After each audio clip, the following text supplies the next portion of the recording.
정형화된 결혼이 아니라면 여러분들은 결혼을 하시겠습니까?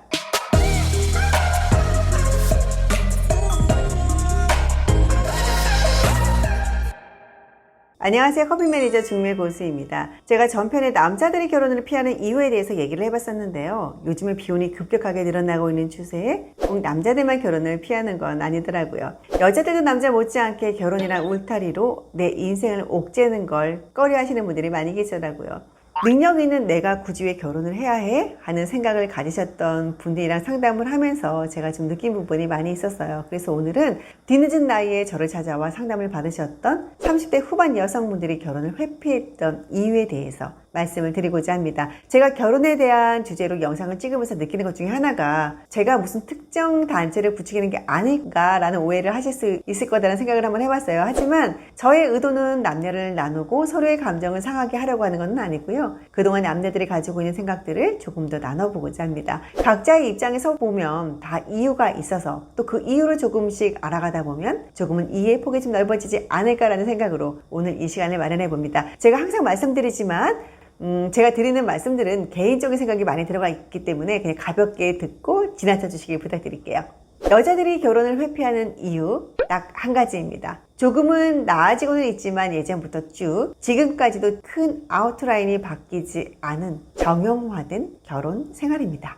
학창시절 예쁘고 고왔던 내가 아이를 낳는 순간 지옥문이 열리기 시작합니다. 아이를 일단 낳기만 하면 그 아이가 늘 나를 보며 방긋방긋 웃기만 할 줄 알았었는데 2시간에 한 번씩 밥 달래며 울고 보채기 시작하죠. 태어난 지 얼마 안 된 아기는 분명 안 아프다라고 했는데 하루가 멀다 하고 감기에 온갖 질병이 시달리기 시작하죠. 내 삶도 버거운데 아이까지 나를 너무나도 힘들게 해요. 내가 어떻게 들어간 회사인데 남편이랑 의논이 시작이 됩니다. 너가 쉴래? 내가 잠깐 쉴까? 부모님들이 형편이 만만치 않아 아이를 돌봐줄 수도 없고 뭐 앞으로의 비전은 남편이 조금 더 좋아 보이니까 여자가 양보를 하죠. 내 이름 아무개에서 이젠 누구의 엄마로 제2의 인생이 시작됩니다. 둘이 벌던 때는 이렇게까지 안 힘들었는데 아무래도 혼자 먹기 시작하니까 살림을 줄여야겠죠. 뭐 줄일 건 없으니 내가 양보를 해야겠죠. 친구들과의 약속도 가급적 미루게 되고 한 달에 한두 번 받았던 피부 미용과 네일 아트는 다른 세상 사람들의 이야기가 되어버리죠. 굳이 나갈 일이 없으니 자주 사입던 옷 사이트 접속 시간보다 새벽 배송의 신선한 야채, 과일이 내 장바구니에 가득 담기게 됩니다. 어느 날은 기분 전환 겸 친구들과 약속이 생겨서 아이를 남편에게 맡기고 약속에 나가려고 하는데 옷장을 여는 순간부터 내 인생이, 내 처지가 급격하게 체감이 됩니다. 그 많던 블라우스와 정장 치마들이 없던 옷장 자리에는 목 늘어난 티셔츠와 롱 원피스로 가득 메워져 있고 그나마 입을 만한가 싶으면 옷장이 마법에 걸렸는지 옷들이 다 작아져 있어요.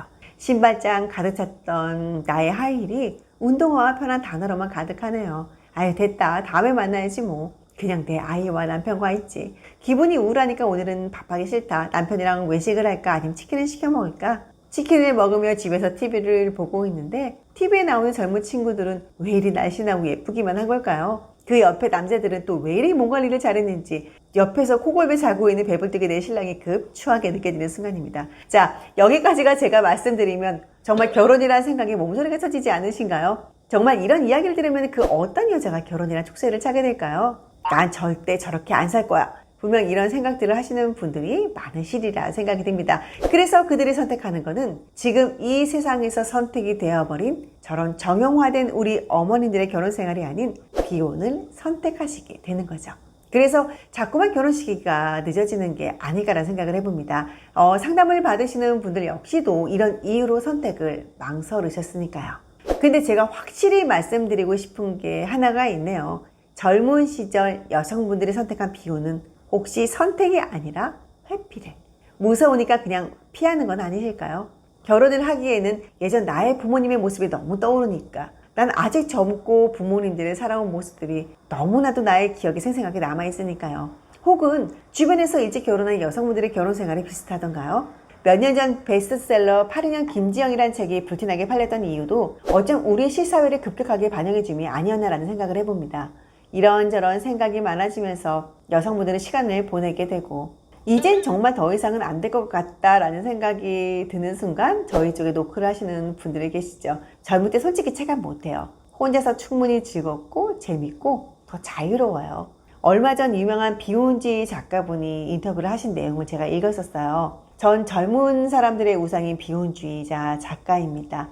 젊은 친구들 사이에서는 항상 존경스럽다, 멋있다라는 이야기를 듣죠. 네, 물론 행복했고 너무나 만족했습니다. 하지만 내 나이 60이 훌쩍 넘어선 지금 주변의 나의 친구, 나의 사람들은 모두 가정으로 돌아가 본인들의 아름다운 세상을 꾸리며 사는 모습에 내가 너무 외롭습니다. 라고요. 손주, 손녀가 뛰어다니며 노는 모습을 보며 나의 인생을 마무리하는 이 시간이 어쩜 내가 살아온 과거를 값지게 만들어주는 게 아닐까요? 여성분들 너무 겁내하지 마세요. 너무 두려워하지 마세요. 세상은 변화되고 있고 어쩜 여러분들은 미래를 바꿔놓을 큰 역할을 해내는 분들이실 거라는 생각을 해봅니다. 여러분들이 피하려 하지 마시고요. 조금 더 계획하고 삶을 더 멋있게 그려보고자 한다면 어쩜 여러분들은 비혼주의로 원하는 것들을 다 누리며 사는 것보다 더 멋진 삶을 사실 수 있을 거라 생각을 해봅니다. 여기까지가 뒤늦은 후회로 결혼을 늦으셨던 여성분들의 생각을 토대로 말씀을 드려봅니다. 이상 커플 매니저 중매코스였습니다.